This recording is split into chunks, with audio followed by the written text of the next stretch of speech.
This is the Salt Lake City Police Department.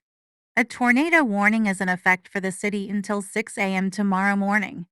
This is a dangerous situation as this is an EF5 tornado. Seek shelter immediately. Go to a basement or a room with no windows to repeat a tornado warning. Is in effect until 6